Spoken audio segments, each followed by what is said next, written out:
61 आणि महाविकास आघाडी 113 जागांवर सध्या आघाडीवर आहे। इतरांच्या पारड्यामध्ये आतापर्यंत 16 जागांची आघाडी गेली आहे। कर्जत जामखेडमध्ये भाजपचे रोहिणी खडसे आघाडीवर आहे। 6586 मतांनी पिछाडीवर। कर्जतमधून भाजपचे राम शिंदे आघाडीवर आहेत। 634 मतांनी राम शिंदे यांची आघाडी। रोहित पवारांना मोठा धक्का। तर कर्जत जामखेडमधून भाजपचे राम शिंदे आघाडीवर आहेत। पारनेरमधून काशीनाथ दाते 1800 मतांनी आघाडीवर आहेत। राणी लंके या सध्या पिछाडीवर आहेत। घाटकोपरमधून भाजपचे पराग शहा 5613 मतदारसंघातून चौथ्या फेरीअंती नितेश राणे 8461 मतांनी आघाडीवर। घाटकोपरमधून भाजपचे पराग शहा 5613 मतांनी आघाडीवर।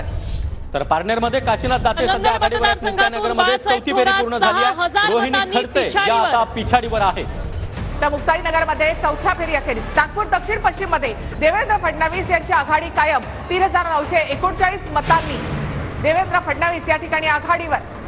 नागपूर दक्षिण पश्चिम मध्ये देवेंद्र फडणवीस विरुद्ध प्रफुल्ल गुर्दे असा सामना आणि यामध्ये देवेंद्र फडणवीस हे आता आघाडीवर आहे। पहिल्या फेरीपासून देवेंद्र फडणवीस यांनी आघाडी घेतलेली आहे। नागपूर दक्षिण पश्चिम मध्ये देवेंद्र फडणवीस यांची आघाडी। तर